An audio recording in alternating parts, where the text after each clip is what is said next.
Hi everyone, welcome to another LeadSquared webinar. This time we have partnered up with CM.com to bring this webinar to you. So today we have a very exciting session where we will be discussing about how to nail your customer engagement by elevating their digital experience. So with me today I have our speakers. Let me first introduce Mr. David Anand, who is the technical consultant at CM.com. David, thank you so much for joining us. Please tell us a bit about you. You're most welcome, Kartika. It's a pleasure to be here. A little about me. I'm a technical consultant with CM.com. I've been working with this company for the past 1.5 years, and I predominantly handle customers across the India region because we are a Netherlands-based company and we have multiple offices, and I handle the India and Sri Lanka region. And on my daily day job, I help solution the right products to the right pain points that the customer has. So that's a little about me. Thank you so much, David. I'm really excited to learn from you and hear from you today. We also have Mr. Aditya Kumar, who is the Associate Manager of Pre-Sales here at LeadSquared. Hi, Aditya. Thank you so much for joining. Please tell us a bit about you and your journey so far. Hey Kartika, thank you for that. Hi everyone, thank you for joining in. And once again, David, welcome to the session. About me, over the last 4 years, I've had this wonderful opportunity to interact with business leaders on a daily basis, try and understand their fundamental challenges when it comes to improving their sales process, optimizing their conversion ratios. And then, similar to what David said, I collaborate with internal teams and then try to figure out how to create solutions at scale. That is at the core of what I do, and it's something that I enjoy and relish. And I'm really looking forward to this session. David and me will be picking up some real life examples and trying to really drive home the main point of this webinar. And once again, David, welcome to the session. Thank you very much. All right. Thank you so much, Aditya. Thank you, David. I'm really looking forward to learning from you today. But before that, before we get to the actual session, I have a few pointers for the audience. If you have any questions throughout the session, please do put it up on the questions tab. It'll be towards the right side corner of your screen. So, any questions during the session, put it up over there. We'll take it up towards the end of the session. And also, you can interact with us using the chat tab and we will respond to you there. And we also will be putting up a couple of polls during the session. You'll get to know, it'll come on the screen. During that time, please do respond to us. We would love to hear from you. So, yeah, with that, that was my bit of the webinar. Now I'm handing the session over to our speakers. Let me just quickly share my screen. Yes. Over to you, Aditya. Thank you again, Kartika. So before we begin, I'll just set the broad agenda for everyone. Of course, everyone knows what we're going to be speaking about mainly, but to sort of structure this into different subsets, right? So for the first 10 or 15 minutes, we'll probably discuss what has changed with respect to customer experience and how this is impacting ROI. For the next 10-15 minutes, we'll discuss about the engagement bit of experience, right? Because experience has a lot of things which gets cooked into it. Why is engagement one of the key components and why we should all focus on that as organizations? And then the next 15 minutes, we'll focus on how you can leverage LeadSquared in CM to sort of take these two bits to a whole new level, right? And how we've also been doing these for a variety of organizations. And finally, the last 10-15 minutes, we'll spend time on all the questions that have come in. Of course, like Kartika mentioned, at any stage, any questions, please keep them flowing in, and we'll take up all of them. So customer experience, right? This was probably important 20 years ago. It's going to be important 20 years hence also. So the right question is not whether customer experience is important. We all know it's important. The better question to ask would be what has changed with respect to customer experience. And however you slice and dice that, you will end up with the reality that the factors influencing a buyer's decision has fundamentally changed, right?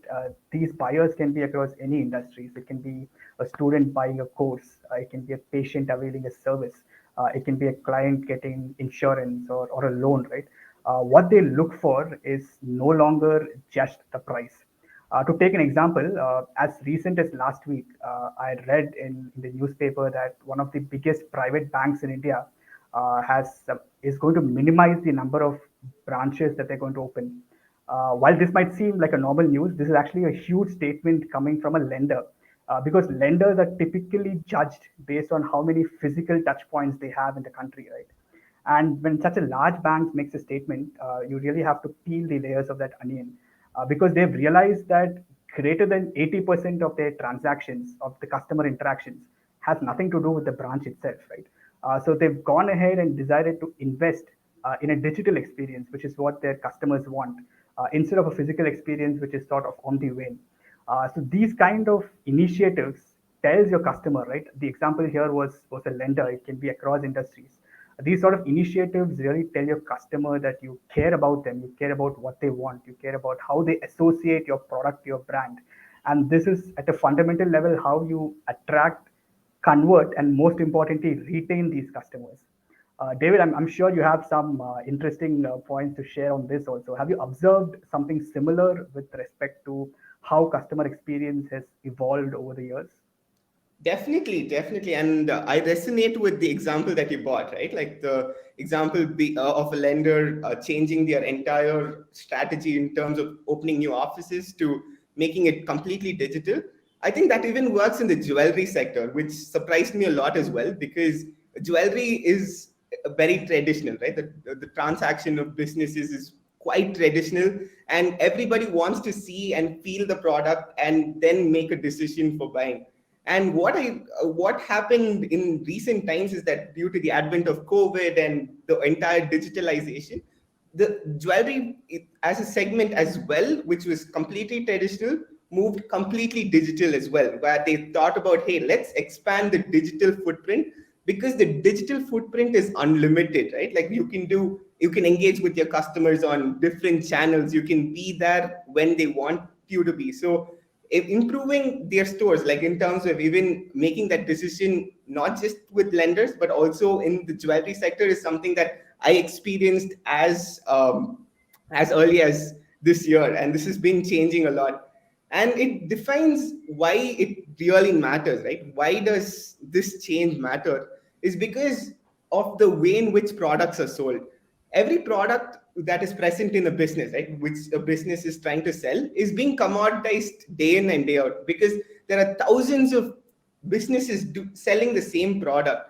And what changes, right, like what makes sure that the product is different or the product is sellable, is no more just the product itself, although it has the most important, but it also makes sure that how you feel while you use the product. So when product moves to experience, when the price is no longer the key differentiator between the different products, I think this is the transition that happens in today's world. What do you think about that, Aditya? Like, is that the same in your side? I think this point that you raised, right, the transition from four P's to the four E's. Uh, I know four P's is something which is taught standardly in all the marketing courses across all the business schools, right? It's high time we change it from four P's to four E's, because, like you said, the touch points that a customer has with any sort of business, be it a lender, be it a jewelry business, be it other examples that we'll talk about during this webinar, right? It's fundamentally changed. They associate a brand with more than just the price of the product that it comes across. So I think that way this is extremely important, and it really provides an opportunity for different sort of businesses in different sectors to create a competitive advantage for themselves, right? Because we know all sectors are crowded. There are at least 5, 6 players in each sector. How do you become that top one or top two? How do you gain market share from your competitors, right? It's about listening to your customers and bringing in these innovations, right, to essentially make sure that you rise from the pack and then you establish yourself in both the hearts and minds of your customers. I think this is very valid, and I hope this is something which will replace the old four P's, and these four E's actually become the mainstream logic for all the business schools also. Definitely. And when it comes to evangelism as well, right? Like when it comes to promotion, remember the times where you see flyers, right? Like pamphlets given out saying that, hey, come to my restaurant, or come in, like this is the services that you provide, take a brochure. But nowadays promotion has changed into evangelism, because where we want the customers to speak about their experience with the brand, because that's what sells more. A community is what that matters more than that. So a simple example of what we do, right? Like when we're looking up restaurants as well as today, we never go and see how the restaurant looks from the outside. How does the entire ambience look, or how does it look from the outside? But what we do is we look at Zomato, or we take the reviews channel where we see, hey, you know what? Has people who went to the same restaurant, are they happy with it? And that's what makes us the decision for us to even go to that specific restaurant. So as simple as a business where I'm looking at restaurants to even making big purchase decisions, I think the entire way of promotion has completely changed, and it's completely related to how their customers interacted with their business, and what their experience is what matters. And I think that ties into the commoditized world as well, right? Like imagine the case where take Coca-Cola and Pepsi, right? Like both of them taste the same, but one has significantly higher market share than the other. What is the difference, or what does that specific product have more than the other? It's the experience that they have. So it more like and it applies to all businesses. Take it being buying insurance, going and subscribing to a course on Udemy, or even making a decision by purchasing your next car. All the cars have the same types of specifications, same type of product functionalities that is present. But when you sit into it, what is the feel that you get? What is the brand that resonates with you is something that is very important. And what the outcomes are is that, hey, you get your customer churn reduced, you get your loyalty up, and in the end, they become a customer for life. And if they review us and give us a good rating, hey, you know what? They could be the next evangelist for you. So I think what sets a business apart, from my perspective, and the things that I'm seeing is that, hey, if the business treat the customer right, the customer will be the next flag bearer for you. Absolutely, and I think this sort of extends into industries where you wouldn't typically think experience or engagement really matters, right? For example, let's take the industrial space, right? Something like as basic as wires and cables. These are not things which people think about on a daily basis. But then you think about what a company like Polycab has done, right? Connections in the Giga. That sort of slogan really resonates with the end customers. Though it's not a B2C sale for Polycab, it's predominantly a B2B sale. But even then, I think these are players in different sectors who've created a brand value based on this experience, based on this engagement, which is very difficult for other folks to do, right? And this easily extends into other sectors. For example, let's take the consumer discretionary space, right? Things like your home appliances, Havells. Why did Havells gain that market share, right? Because the experience they provided to their dealers, to their brokers, which in turn resonated to the experience that was passed on to the end customers, their sales service, their entire service ecosystem is probably the best in that consumer durable space, right? So that is something which has really made a lasting impact on both their brokers, if it's a B2B sale, or dealers, and in the other cases where it's a B2C sale, the end customers themselves, right? So you will find that there are always players in different sectors who have prioritized this, and not surprisingly, those folks tend to be the market leaders in those segments.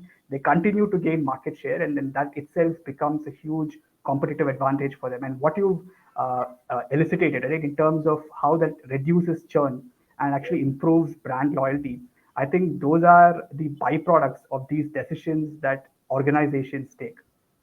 Perfect.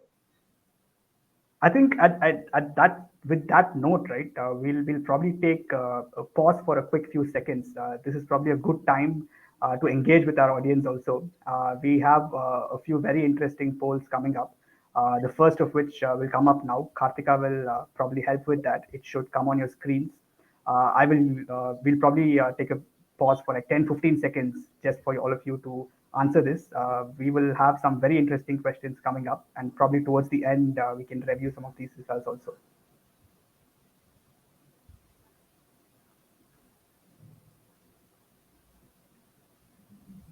Perfect. So I guess the next bit of this, right, is broadly we covered so far what has changed with respect to customer experience. We've realized that it was always important, but a lot of factors have changed when it comes with respect to this entire experience that your consumers can get.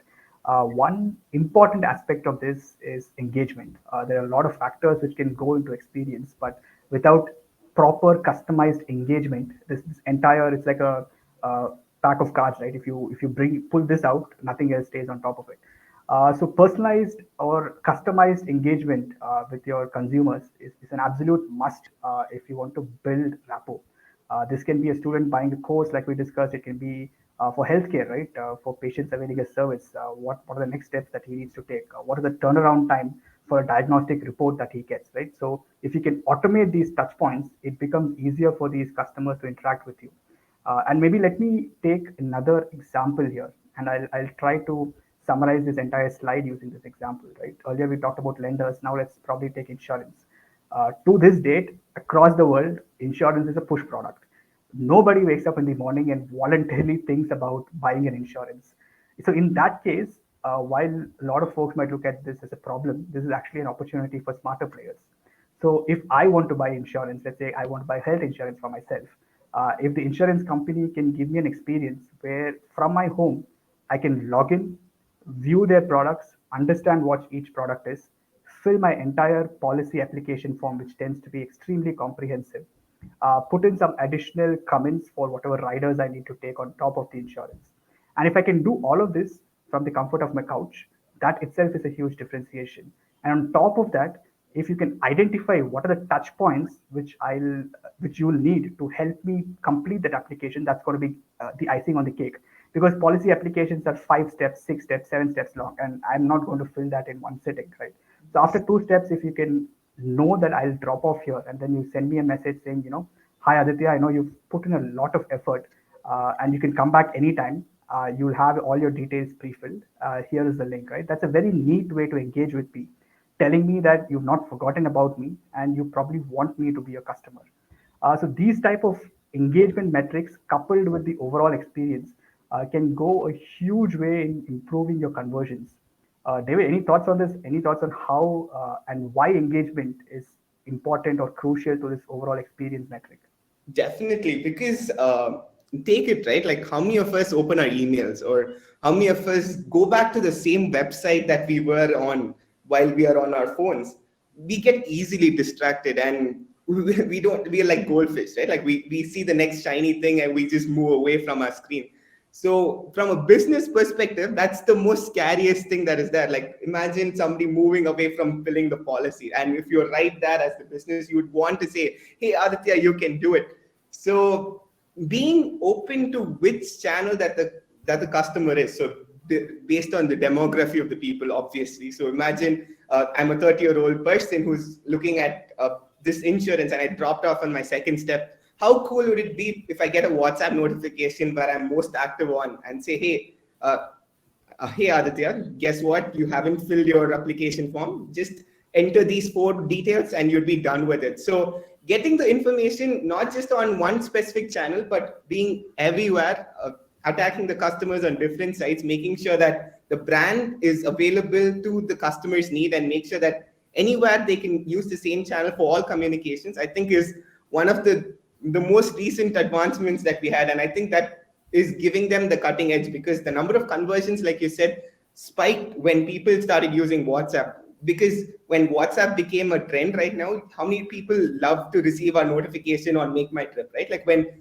we book a ticket on the website, and you get a notification saying that, hey, this is your ticket, just show it on the counter and you can go and enjoy the cinematic experience. So being as a brand, just be not focusing on the traditional channels like emails and cold calling. It's better that we go ahead and be where the customers are, so that we can drive conversions. So that's something that also thought that flashed in my head.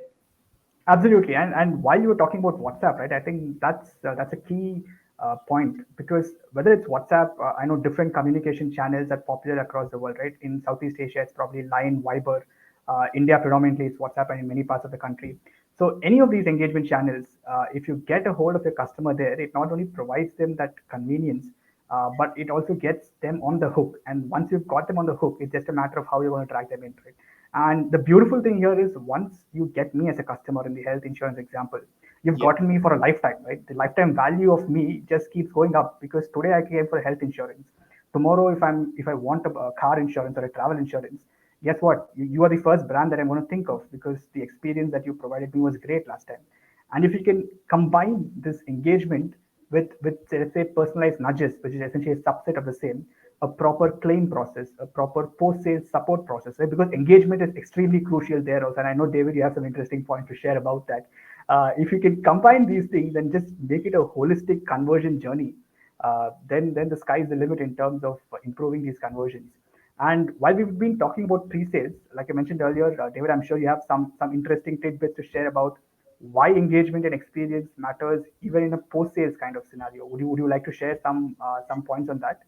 Definitely, definitely. And in terms of, because when you look at a channel, right, like a channel like WhatsApp, you see the brand that flashes on your screen. And for a customer, that screen that is flashing is the business that they're interacting with. They don't care whether they're in the pre sale cycle, they don't care if they're in the post sale cycle. So once I finished my job on in terms of uploading the documents, I would still, businesses still uh, have to engage with their customers even after the sale is complete on the same channel, because they can't just let them go saying that, hey, you know what, your onboarding flow is complete, so use emails again. That never works. So we need to use the same channel. We need to be proactive and be personalized and be open to whatever questions that they have, because when we furnish that this is the channel of communication, communication is not just one part of the customer journey. It's communication from the start to the finish. And I think I want to bring up a little thing that made a headline last year. So SpaceX Starlink, right, is something that Elon Musk and Tesla, the founder, who even managed to send rockets to space, align the satellites in the right direction so that we could go ahead and have the right internet connectivity all around the world. But what he forgot to do was listen to the customers, because the people who were the early investors, right, like the people who are like me, who thought that, hey, you know what, this would be the next big thing, and invested a small amount of money in the whole project. When the customers weren't heard, this is what the damage that they received. These are like these are real reports that people started trending over Instagram, over LinkedIn. They said, hey, you know what, what's the point of having you send rockets to space, but if you can't just hear me out? They could have just heard these people out, having a voice based IVR, or just being there when the phone rang, created that kind of negative impact, which even made headlines on the news. So I think, Aditya, what do you think about this? Is this the same where you weren't listened to, or is there any experience where you weren't heard that cost you to even ditch a brand? I think the brands that I choose are typically which have regular touch points with me, right? And again here, like David mentioned, the idea was not to question a visionary, but rather to focus and emphasize on what people want, right? Yes. If I give you a query, if I give you a problem that I face, and if you can at least acknowledge that within 1 hour, right? That's the golden period in most cases. Whether it's in education, healthcare, insurance, the golden hour is within the first 1 or 2 hours of when the ticket comes in. If you can give you an acknowledgement, a personalized acknowledgement, right? Not just saying, hi, random person, something has come in, right? If you can say, I understand your issue, and someone will reach out to us. And if you can actually create that escalation matrix and make sure that someone resolves my issue and at least make me feel like someone's hearing me out, that is something which will stick with me. Because when things are going good, of course everything is flowery, right? But how consumers judge a brand is how they respond when something is not going right. We understand that not at all points, not nothing can be perfect, right? But the question is whether you are taking the initiatives to make sure that we are heard. And I understand that doing this at scale might be difficult, and this is something both David and I will touch on in the second half of this webinar. We're taking isolated examples of one customers, two customers doing these things. But how do you manage this when you have tens and thousands of customers coming in on a daily basis? So it might not be realistic to have those many agents. Of course, that's not going to happen. But how do you solve this problem at scale? That's an interesting tidbit we'll come to towards the second half of this session. But yeah, David, this is a very valid point. That sounds great. That sounds perfect. So I think what happens here is that the golden triangle, or the holy grail of customer experience, is when we as a brand listen to our customers right from when we first outreach to them, right? Like making sure that the first touch point that we have is heard of, and make sure that every different touch points are actually considered, and we don't lose context to the entire journey of the customer. Because when a customer moves from the left hand side, when you see, hey, you know what, the brand is putting interest in me, the brand is understanding what I do. If I forget that entire piece when I go to my customer support, I'm not going to like the brand, because hey, you know what, I put so much investment in telling the brand what I liked, or this is what my entire data points were. And I think what brands need to do is that, hey, they should focus on making sure that that journey is complete, and making sure that that same customer, the same customer has all the different touch points from different directions. Maybe they would have liked my comment on LinkedIn, or they would have liked the brand on WhatsApp, or they would have said something that, hey, you know what, I'm not happy about it. So if I have all my ears open, in terms of years, I mean all the channels of communication open, and make sure that, hey, right from the first touch point to the last touch point, I know what were the interactions that that specific person made. And if I unify the entire segment of like the entire segment, not dividing them into pre-sales, during sales, post-sales cycles, and making sure that I retain the context, I think that's when you get the best customer experience, and make sure that you get that 360-degree view of the customer. Because most of the times we hate it, right? Like when we do our first call on a helpline, and they ask you to repeat exactly what your problem was when you get transferred. Even repeating it for one time irritates you. So imagine that, hey, in today's world, if you forget what the customer said 3 days ago or 4 days ago, and asking them again and again what your interests are, would not cut it right here. So I think this is the perfect model where we can unify the entire communication, bringing all of them together from the first touch point to the last, and making sure that the context is not lost because of so many interactions that they have. And I think businesses have a challenge today, right? Like businesses has a challenge today, because when they open different channels of communication, one LinkedIn bad post that is present also needs to be heard, because that one post can have a community and make sure that the brand tips off the scale. So I think this whole thing, making sure that the channels of communication are open, number one, and it's not just being open, but also being listened to, being heard of, and making sure that we nudge the people at the right time. I think that's what matters by bringing everything together. So what do you think about that, Aditya? Yeah, I think you brought out a few very important points, right? One is the nothing, everything is almost out in the public with respect to how customers interact with brands, right? If they're unhappy with you, all it takes is one tweet or one post on LinkedIn, and that gets a massive following in itself. The other thing is with the 360-degree view. I think it's extremely important to establish for every lead for a business, any potential buyer that the business has. It's extremely important to have the 360-degree view in one place. What I've seen is that businesses typically have different kinds of systems to do different things, which is fine. But at the end of the day, if this data is spread across multiple places and you don't have a consolidated view to understand, let's say, what David as a customer wants or what Aditya as a customer wants, and what are the communication metrics that have worked earlier, then it becomes very difficult, because it's almost like you're talking to a new person every time. And like you said, when someone talks to the customer, when the agent talks to the customer, and if he asks him, the details that I've already given earlier, that's a poor experience. Right? It might seem like a very small thing, but I don't want to keep repeating myself again and again about the same things which I've already shared.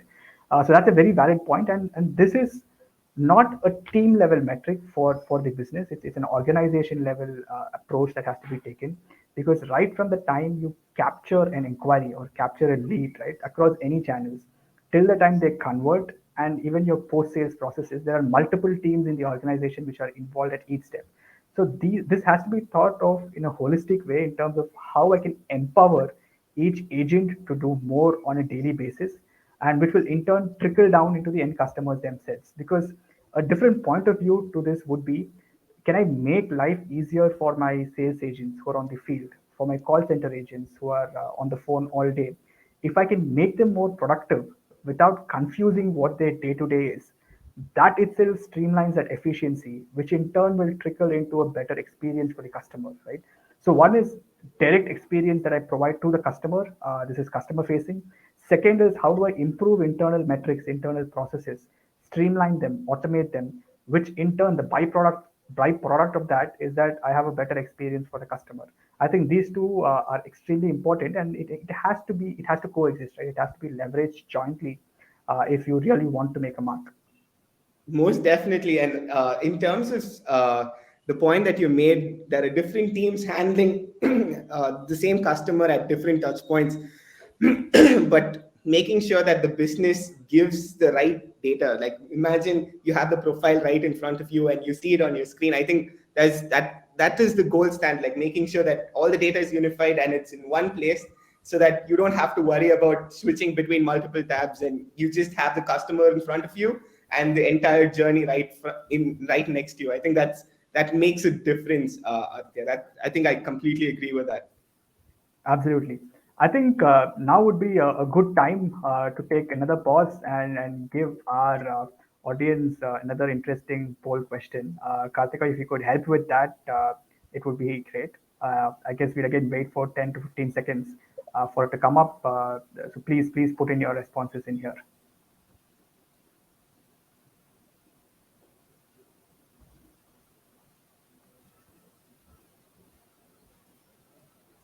Great. I guess with that, we'll move to the third aspect of the webinar, which is how can you leverage LeadSquared and CM jointly, which are complementary, to do everything that we've discussed so far, right? Because it might seem like we've discussed extremely complicated things or extremely comprehensive things, but we'll try to break it down in terms of how easy it is to do these things and build these things using LeadSquared and CM, and how we've already done it for some of our customers, right? Probably that will be the best place to start.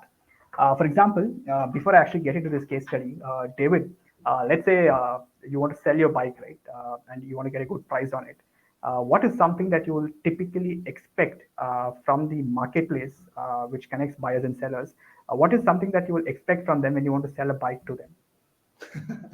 Wow, that's something that I have to take a pause on, and I'm thinking about it. Like I do have a bike that I want to sell, and oh my goodness. Firstly, I don't want to go through the hassle, man. Like the hassle of changing my bike, going and pushing it to the next different departmental stores. I don't want to go ahead and do that. I want a selling experience where I'm lazy, right? Like I don't want too much touch point. I don't want 15 people calling me, hey David, what's the price of your bike? What's the negotiation? Like I want the negotiations to be automated. I don't want people to ask me for my RC book, right? Because I own the bike. I don't want to. I just want to make sure that I give the data once and make sure that that marketplace handles negotiations, the validations, the promotions, all of those things is something that I want to offload. And in the end, what I want is just a communication that sends me, hey, these are the 5 top rates for your specific bike. And if you want to go ahead with it, just click on yes, and we'll get the transaction done for you. So I think that would be the best buying journey that I would like as a seller. I would want to offload my bike. Otherwise, what I would think is that, hey, I don't want to go through this hassle. I'd rather keep the bike. Although I'm not going to use it, I just keep it in my garage. So that's the first few things that comes to my mind. Absolutely, and I think this is exactly what LeadSquare has been able to do for Bikes24 also, which is a leading automotive marketplace in India, and any marketplace specifically, right, which connects buyers and sellers. You need to provide a good experience to both of them, and like David, like you said, they would not want the hassle of having to meet multiple folks, answer these negotiations on the price, negotiations on the documents. None of that is provides a pleasant experience. So, and this again ties to another aspect of improving experience, which is streamlining your internal teams, which is something that we were able to do here in terms of right from the time David wants to sell his bike, from capturing that inquiry, capturing details associated with the bike, right? What condition is the bike in? What is the expected range of values in which you're comfortable selling your bike? These things can be clearly automated and streamlined. Once that's done, there's typically a quality engineer or an inspection engineer who comes to your house. So David, automatically you will get a notification saying, you know what, we've got details about your bike. It's passed our first level checks. We are broadly okay with the range that you told us. But as a second level check, we have an inspection engineer who will come home.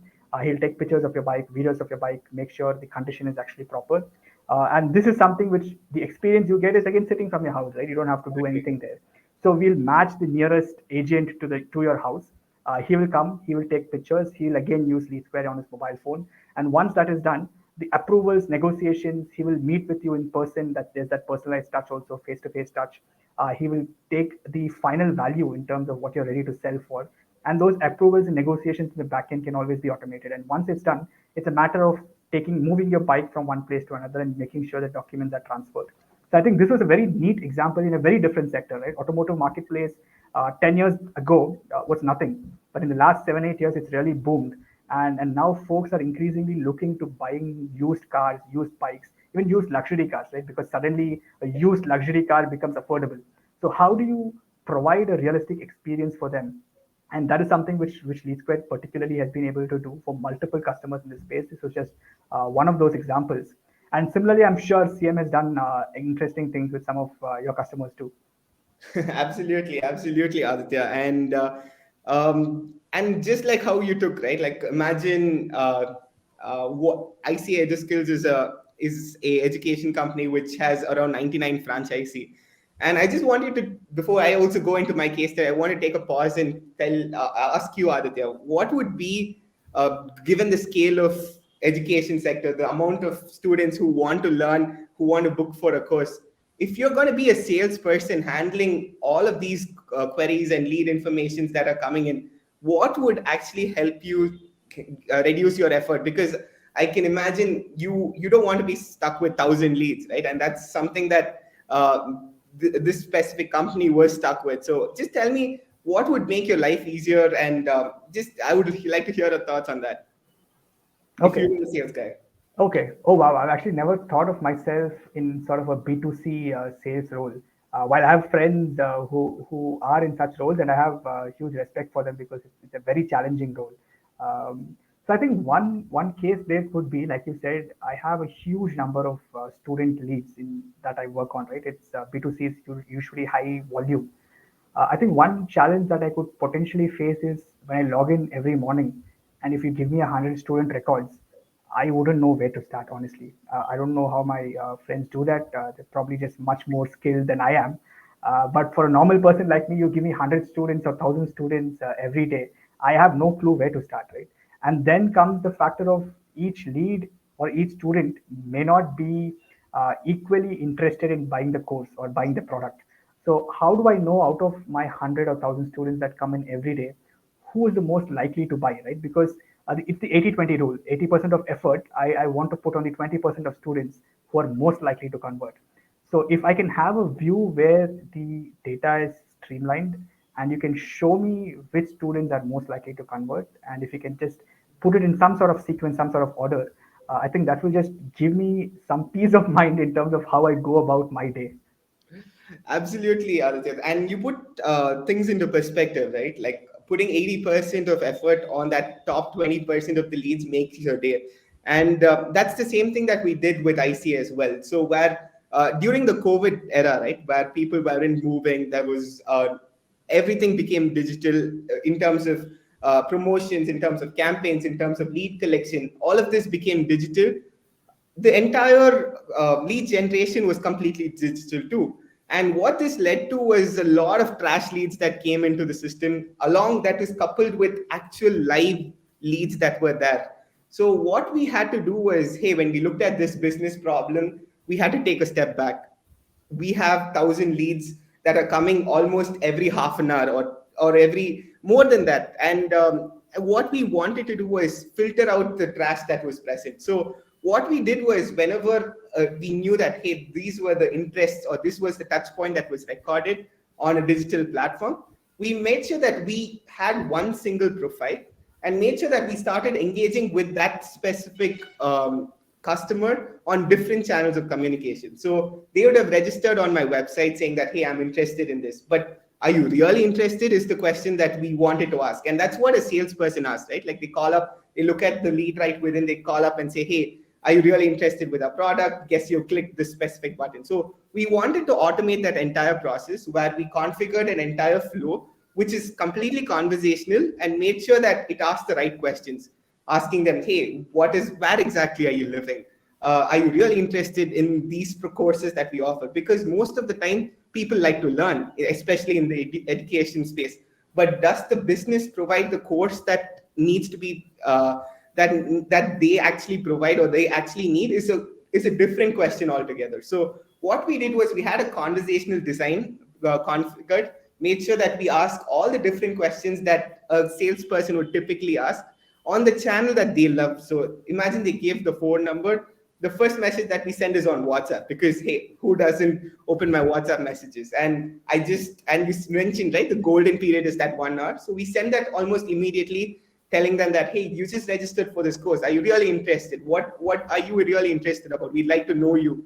And what we did was we started capturing the course. We started capturing whether they had the budget. We did a bank qualification of sorts, but that's that's going into too much details. But what we did was when you as a salesperson opens your laptop the next day, we gave the salesperson, hey, you know what? Out of 1,000 leads that were there, these are the top 150 people that you have to focus on because they have entered all the different informations.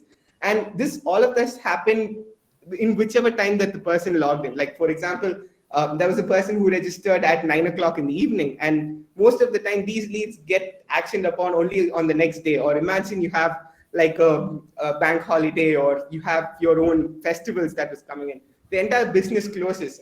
But what these bots did was, and make sure that what this business did using our platform was that made sure that they were right there at any time that they had a problem with. And this immensely increased the expansion that was there. So what they handled in like 2x of the time, they made it 5x. So they actually reached out to 5x more people, the audience increased, and they made sure that the conversion increased as well, and the amount of time that they worked on was far little than what they used to work pre-COVID era. And most of the times leads have to be transferred to multiple people, right? Like most of the times it's not one salesperson handling everything. It's like a team who handles multiple organizations. Like it could be geographies, it could be divided by different business conditions that they had. So what they did was whatever leads that were enriched and whatever answers that were actually given to them were actually channeled to the right person and made sure that, hey, this is the lead score that you had. This is the this is the exact franchisee that they want. And this salesperson handles that. So in terms of making sure that we capture that information, we made sure that they are listened to. And when the salesperson calls back, right, and says, hey, you know what, I'm the right person for you to handle this specific course, it gave the end user the wow moment, and they made sure that they signed up as soon as possible. So I think this is something that we did really well with IC as well. And does that resonate with you as well? Absolutely. I think a lot of important points that you brought there, right, in terms of making sure they can reach out to more number of audience in the same amount of time and improving conversions, obviously. But and I think for the entire audience, what we've tried to do is try to show you, of course, what we've done individually, but we also want to highlight how you can leverage both LeadSquared and SAME together, since both of us are complementary in nature. Just imagine if you combine the power of these two, what are all the beautiful things that an organization can achieve, right? So that's where we spend the remaining bit of this webinar. So step one is creating a tailor-made experience. We've talked about this in some aspects, but using LeadSquared without any coding intervention, without any tech intervention, it's a do-it-yourself platform where you'll realize that the usability and adaptability are quite high because most of the functionalities here are drag and drop. So let's say this goes back to providing an experience directly to your customer, right? So if it's a student and I have to fill out an application form for a university, most of these universities are on the outskirts of the city. There is no way I'm going to go to their office every day to get these forms. Can you give me a portal where I can log in? You know what the course is, you know what detail, as a university, you know what details you need from me. It's my name, it's my 10th marks, my 12th marks, my family details, my achievements. You know all of this. This has not changed for the last 20 years. So why can't we standardize this in a portal where the university decides what needs to be obtained from the student? And I can do all of this from the comfort of my home, right? Similarly, for a loan application or an insurance application, the kind of details that you want are more or less the same. So creating self-serve portals using LeadSquared for your end customers is something that can be done on your own. Of course, our teams will be there to help you. And this can also extend to the other cases that we discussed. It's not just about your customers. If you have third-party partners, right, your brokers, your dealers, who do certain things on behalf of the customer for you. So how do I give them that experience? I can always give them a portal where the broker can log in from the comfort of wherever he or she is and fill out an application on behalf of the customer. And then we can track, if I as an insurance company have 100 brokers, how many have each of them referred and how much commission do I pay out to each of them based on these referrals, right? So all of this can be created and streamlined in LeadSquared. And like I said, building these portals and building these journeys, it's a drag and drop functionality. It's a do-it-yourself model, and it is across CM and LeadSquared. I think this is one of the reasons why both tools have scaled to such a level, because customers can build their journeys on these two systems on their own. A second example could be, let's say when David wants to sell his bike, right? We were discussing that example, and he goes to the marketplace website and he looks at some of their material on the website, or he's clicking on some link and he's curious about them. At that stage, if you can identify it's David who's doing that, if you can send him a message immediately saying that, you know what, I know you're looking at this. Do you need any additional data? That's external communication. At the same time, if you can send internal communication to your team saying that, you know what, hey team member, David is looking at the pricing page. He's probably very interested in our service. Why don't you call out to him immediately, right? This is sort of a workflow. Anything that you can draw using pen and paper, you'll be able to replicate that both in LeadSquared and CM without any intervention from your IT team, right? That's the biggest advantage. You keep the IT team at bay and you let the process optimization team, the sales team, the creative minds of the organization, you let them do their work and build all these flows in LeadSquared and CM by themselves. And David, how do you sort of imbibe the conversational aspect to this?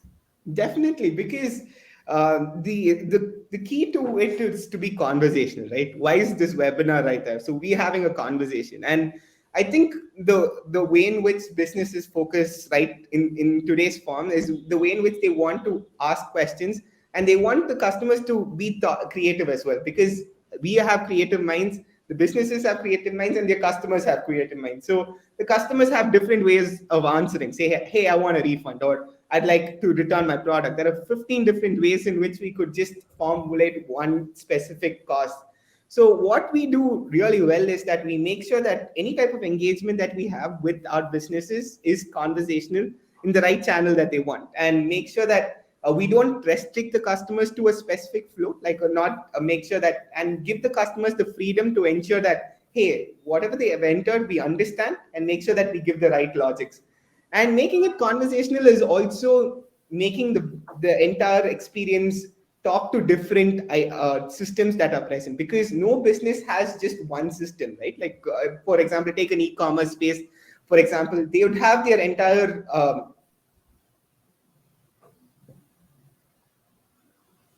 I think David dropped off in between.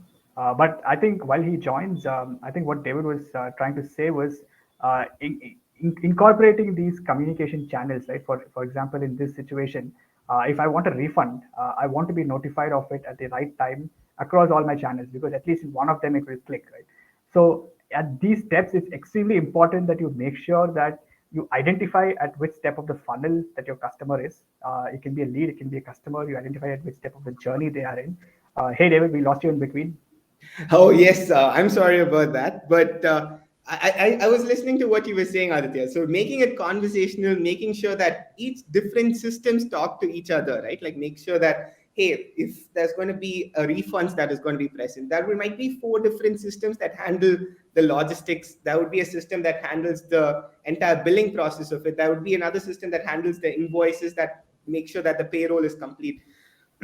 So what we have to do is that when these different systems are talking, we need to ensure that the customer is engaged, and make sure that after all of these systems are talked, or once they have interacted, the right feedback is given. So what the customer sees in front of him would be just that, hey, I want my refund, choose the right product, and that's click on OK. What happens on the back end, making sure that the different systems talk to each other, making sure that everything tied to each other, because we need to validate, right? Like, because for an application, who is the customer? Like, a customer is an ID. The customer's products that they purchase is the product ID. So we need to ensure that everything that has happened is validated, number one, so that we don't lead into data corruption and everything. Make sure that we validate the end user, and once we validate them, making sure that the entire dots are connected with the different systems is something that is key, and that's something that we do really well because of APIs. And I'm sure you would have a lot of API integrations yourself, isn't it, Abhitya?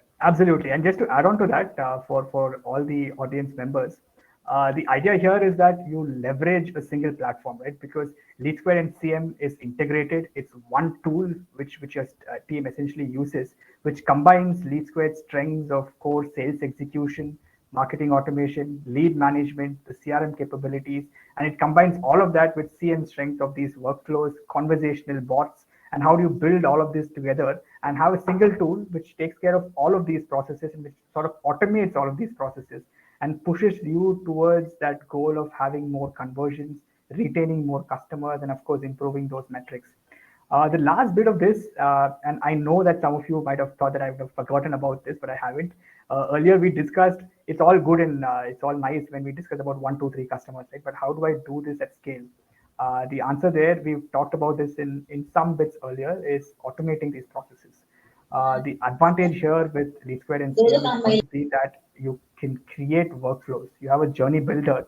And tonight, if you want to devise a plan in terms of how your organization can be better, and let's say you draw a flow chart using pen and paper, you can replicate that step by step in LeadSquared and CM. So you can say, as soon as I capture an inquiry, immediately I send them out an email with I can store an email template, let's say in LeadSquared. And as soon as I do that, that's external communication. Same time, I send out internal communication saying, you know what, hey, team member, reach out to this person immediately, right? And then I check, I wait for a day, and then I check, has this person opened my email? Yes or no? If yes, he's responding with me, he's engaging with me, all good. I might want to take a certain set of steps. If no, then I might devise another communication plan, right? Now I say email is not working, let me do WhatsApp. And in that case, I might have a predefined journey, a WhatsApp bot journey, which says for this particular student with this particular profile, these are the sort of details that I need from this person, right? And if you create this flow once for all the thousands and thousands of students that you're going to keep getting in a university or a tech example, similarly for a policy applicant or a loan applicant in any other example, you create this flow once and that's going to trickle down into all the other leads that you keep getting, right? So automation is the answer if you want to personalize at scale.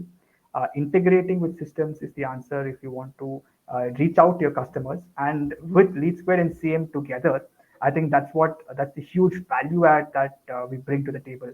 All your processes, right from capture to conversion, and even your post-sales support can be mapped in one system. You can have different teams using this at different steps, and overall provide a much better experience to both your customers, your partners, dealers, brokers, everyone.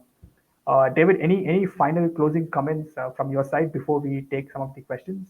I think I'm excited for the questions, and you put the ending perfectly, right? Like in making sure that everybody talks to each other, making sure that all the applications talk so that we don't lose context, and giving that customer the holistic experience of, hey, I never forgot you, I think is the need of the hour. Yes, definitely. Thank you so much again, Aditya and David. Let me just stop sharing my screen actually. And before we get to the questions, we have one last poll. It is just a survey that we wanted to do about, if to just to ask the audience if you'd like a demo. So please to respond to that, and soon after that we can start taking up questions. So I think we have two questions that have come in, and we actually have a couple of other questions that have come in to us through email. But unfortunately, I don't think we'll have time to take up all of those. But yes, let's go ahead with the first question, if that's okay with the speakers. Yes, yes, Definitely. let's. All right, great. So we have a question from Mr. Amrish. He asks, as a person being a part of a family business, we have trouble retargeting customers who are unhappy. Is there a provision where I can get a feedback survey on WhatsApp and use those inputs to do some retargeting? David, you want to take that? Yeah, definitely, Aditya. And a good question, Amrish. And that's something that we do often, right? Like with regard to how many of us have seen forms that we have which we don't fill, right? Like we hide away from forms. We don't want to fill out surveys that is present. But surveys are the only key differentiator for a business to understand whether they're doing it right. So, Amrish, to answer your question, what we can do is that we can generate a flow that is exactly tailor made to your family business. Make sure that we ask the right questions, like, is your service there? What is the product that you're selling?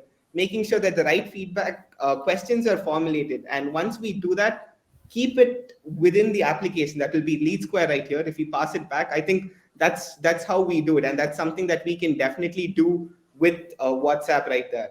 And if those communications come back to you, isn't that great, Aditya? Yep, I think you hit the nail on the head there. I think that pretty much covered the entire thing. And in terms of using these for retargeting, I'll just focus on that bit, right? Once you've identified these metrics and once you've identified which customers to retarget, of course you'll do it. Let's say Facebook retargeting or Google retargeting, but you can create that custom audience list in LeadSquared itself, right? So once you've had the WhatsApp bot sort of journeys, and then it gets tied back into LeadSquared, and now you have a set of let's say 100 leads or 1,000 leads, and then you figure out of these 1,000, I can't retarget to everyone, right? Because I think the question was how do I retarget to folks who are unhappy. So there's some sort of a tagging which goes on there, and out of 1,000 I filter out 100 or 50 who are unhappy. I put them in a custom audience list. This is again using the automation workflow that we discussed earlier, because no one can do this one by one, right? So any lead which has that particular tag goes into the custom audience list, and from LeadSquared itself you'll be able to push them to a Facebook or a Google to do retargeting. And we do this via some pre-built connectors. Again, there's no coding intervention, none of that here. It's just a plug and play between Google and Facebook and LeadSquared. And we'll push this custom audience list directly to there, and from where the retargeting can obviously happen. Yes. I hope that answered your question, Amrish. Yes, I really hope that that answers the question, Amrish. If it did, if you're still here, please put a thumbs up. Yes, Amrish has replied. Okay, we have another question from Mr. Jigger. He asks, I am talking from a B2C edutech firm. One question, what is the best way to qualify a lead? Should we focus on mobile number authentication? Okay, I'll probably take that up first. And I think there are two parts to that question. And I think the first one is the secret sauce, which all the leading edtech players are trying to figure out, right? What's the best way to qualify a student? And it can mean different things in different places. For example, if you're targeting the entire K2 vertical, K12 vertical of students from the entire spectrum, then it could be based on each grade, what courses are relevant for them, what is their prior experience with some of these courses. I think these are some metrics that can be defined, and that's a beautiful thing again with LeadSquared. You can score these and qualify them based on certain attributes. So for students, it could be the age. You can even bring in the parents' metrics, right? Because if it's K12 and the kids are in fourth, fifth, sixth grades, it's the parents who are making the decisions, right? So you can even bring in some parent demographic details to that. What kind of courses are they interested in? What geography? And this can be based on some back-tested data. So you can see that this particular course sells well within a particular geography or within a particular age group of students. They're all interested. Let's say between 8th to 10th, all of them are interested in computer science or AI-based courses. So you can define these parameters, give them varying weightages, and then give an overall quality score for your student, right? Let's say out of 10. For Aditya, if it's 2 on 10, of course, I'm not a great quality lead for you. For David, it's 9 on 10. It's a great quality lead for you, and chances of converting are very, very high. And the second part of that question, in terms of how do we should we focus on mobile number authentication? Yes, deduping inquiries is actually an important aspect. You want valid leads to trickle down into your system. So mobile number authentication is definitely something that we can do with LeadSquared. Also, you can have an OTP based verification and make sure that all the data points which are coming in is actually valid. And the same mobile number field can also be a duplicate check field, because of course no two folks are going to have the same mobile number, so you can have that as a dedupe check there also. David, anything you would like to add to that? Definitely, and the biggest question that the edtech space has is, like you mentioned, is hey, I Who's my need. ideal student? Definitely. So the question that Jigar asked as well, right? Like making sure that hey, I have the mobile number validated, because in the end, if even if we have the best quality of hey, this is the score, if the mobile number is off, I can't reach back to them. So we need to ensure that with even with LeadSquared and CM working together and making sure that we use the different channels of communication that we provide together. If we go ahead and just send a WhatsApp message to say, hey, thank you very much for registering. Just click on here if you like to interact with us a little more or something like that. Some notification that we send on WhatsApp. First, if the message is delivered, obviously we know that hey, the mobile number is authenticated, and if they say yes, hey, increase the lead score by 2 again because they were really wanting to talk to you. So I think working together that I think enhances the entire making sure that hey, from an ethics firm's perspective, we get the right quality and make sure that we have the right person in the end to talk to. I hope Yes. that answered your question, Jigar. Um, yeah, Karthik, I I'm not mean, sure if we are running out of time. I'm sure there'll be a lot more questions. Uh, yeah, is there that's what any I limit? was just going to bring up. So we actually did have another set of questions as well, but to the audience as well, you can definitely ask us more questions, but unfortunately, we won't be able to take it up during this particular session. But our team is always available, both from the CM side and also LeadSquared. So if you have any more questions, please do reach out to us. We will be more than happy to help you out and walk you through the solutions that we have. So, yeah, with that, because of the fact that we have ran out of time as well, I think it is time for us to end the session. Any closing remarks from both the speakers? I think we've sort of covered most of what we wanted to. Maybe we would have liked to take two, three more questions, Yeah. but we'll make sure between David, I, and the entire team, whatever questions have come in, and Kartika mentioned there are a lot more which have come in via email. We'll make sure we respond to them. But I hope we were able to convey what the paradigm shift here is, right, in terms of why digital experience is important and how engagement is a crucial metric in that overall experience, and how it is for everyone in that entire ecosystem, customers, partners, internal teams, how everything together can sort of provide a holistic experience. I hope we were able to do that. And David, I really enjoyed having this conversation with you. And Kartika, again, thank you for all the help that you did with this. David, any final thoughts from your side? Oh, I think you put everything together perfectly. So I enjoyed talking to you, and I look forward to doing this a lot more. And I hope the audience enjoyed as much as we enjoyed each other's company. Exactly. So yes, again, thank you so much to both the speakers. I certainly really enjoyed the session. It was very relatable, and on top of that, the conversational model it really resonated with me. So thank you for coming up with such a beautiful presentation. And to the audience, again, the recording and the presentation deck of this will be sent to you over an email. So don't worry about that. And yeah, with that, I think we have come to the end of the session. And again, looking forward to more such sessions with cm.com. And yes, that is all from my side. Thank you so much, David. Thank you, Aditya. And thank you to the whole team in the back end, the CM team and the Lead Square team for setting up such a wonderful webinar. All right, with that, I will end the session. Have a nice evening, everyone.